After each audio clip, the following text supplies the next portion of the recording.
Sicily, sun-drenched, volcanic and fertile, was no mere island.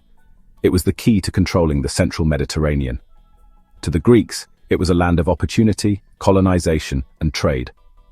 To the Carthaginians, it was a vital outpost in the Western Sea, inherited from their Phoenician forebears.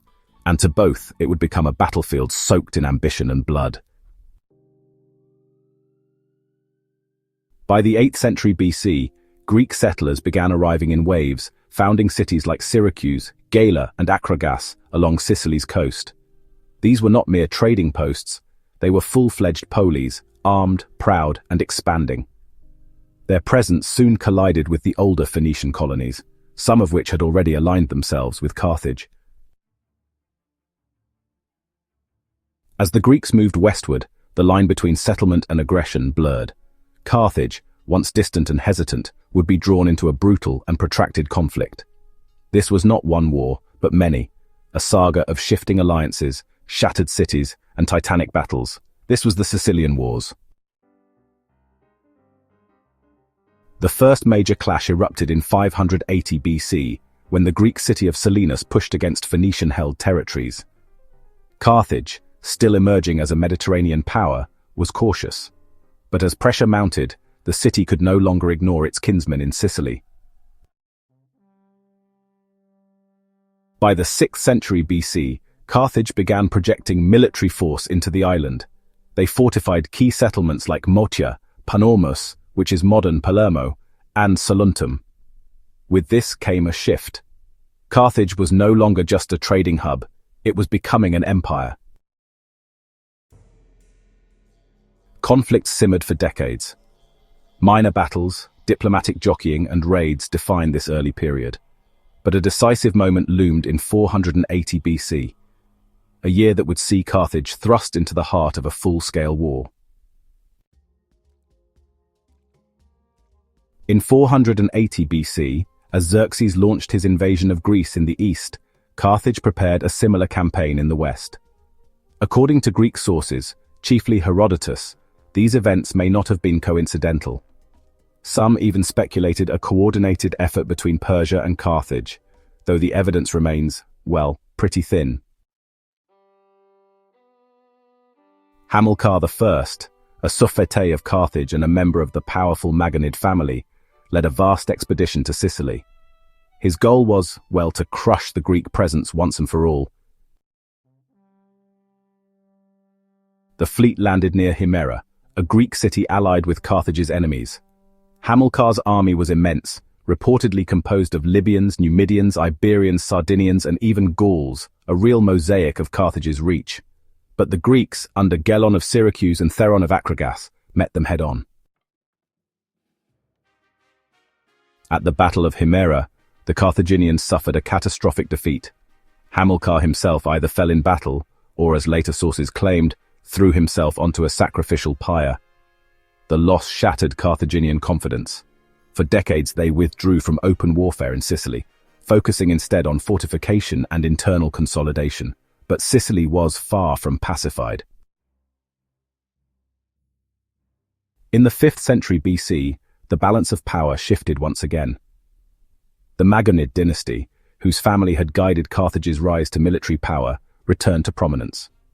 Hannibal Mago, grandson of Hamilcar I, sought vengeance for Himera. In 409 BC, Hannibal launched a campaign to destroy Selinus and Himera. This time, the Carthaginians succeeded. Selinus was razed, Himera was annihilated. The fury unleashed was as much personal as it was strategic, a vendetta carried across generations. This marked the beginning of a renewed phase of the Sicilian Wars. Carthage had learned from its mistakes. Its generals were more cautious, its armies better coordinated, and its logistics more reliable.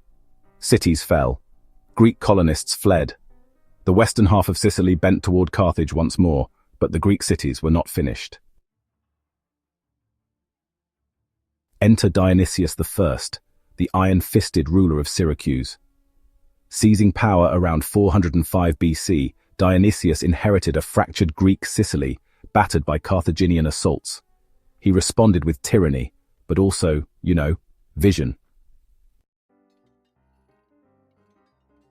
Dionysius fortified Syracuse with immense walls, constructed advanced siege engines, and built one of the most formidable fleets in the Mediterranean. His ambition was clear: to expel Carthage from Sicily entirely. The wars escalated. From 397 to 392 BC, Dionysius launched repeated campaigns into Carthaginian territory, with some success. Cities changed hands. Armies bled in the shadow of Mount Etna. Plague and attrition decimated both sides. A peace was eventually brokered, but it was, well, uneasy. Sicily remained split, the west for Carthage, the east for the Greeks. Yet behind this temporary truce loomed a deeper truth. Both sides were simply waiting for the next war. By the mid-4th century BC, Syracuse had once again fallen into chaos, but from Corinth came a savior, Timoleon, a statesman general sent to restore order. His impact was nothing short of revolutionary. Timoleon reorganized the Syracusan government, exiled tyrants, and rekindled the Greek spirit in Sicily. More importantly, he won a stunning victory at the Battle of the Crimisus in 339 BC, where his smaller Greek force routed a massive Carthaginian army. It was a turning point, but not the end. Though Carthage retained its western holdings, Timoleon had rebalanced the island's power. His campaigns restored Greek confidence and limited Carthaginian expansion. Peace followed for a time, but it was only the eye of the storm. In the late 4th century BC, a new figure emerged: Agathocles, a brutal and cunning tyrant who seized control of Syracuse. His ambition eclipsed even Dionysius. In 311 BC, he launched a full-scale war against Carthage. The campaign began disastrously. Carthaginian forces under Hamilcar, not to be confused with the earlier Maganid, besieged Syracuse and ravaged Greek-held lands. But, in a desperate gamble, Agathocles slipped past the Carthaginian navy and landed an army in North Africa. The move shocked Carthage. For the first time, the war had come to their homeland. Agathocles won battles, raided Carthaginian cities, and threatened their capital. But the campaign eventually collapsed, and Agathocles fled back to Sicily. Still, the boldness of the invasion lingered in Carthaginian memory. Sicily remained contested, a place of endless war. In the early 3rd century BC, yet another champion rose: Pyrrhus of Epirus, cousin of Alexander the Great. Invited by the Greeks of Sicily, Pyrrhus arrived with dreams of a Western empire. At first, he won victories. Carthaginian cities fell, fortresses surrendered. But Pyrrhus, like so many before him, misjudged the politics of Sicily. The Greek cities grew weary of his demands. The campaign unraveled. Pyrrhus famously quipped that Sicily was a land, fit for a battlefield of kings. He returned to the mainland, leaving the island once more divided and, well, vulnerable. By the 270 BC, Carthage had entrenched itself in western Sicily. But their position remained precarious. The Greek cities were exhausted, yet still defiant. The wars had left the island scarred, divided, and honestly ripe for outside interference. That interference would soon come, from Rome. The Sicilian Wars between Carthage and the Greeks spanned over 2 centuries. They shaped both powers, drained treasuries, and, forged heroes and tyrants.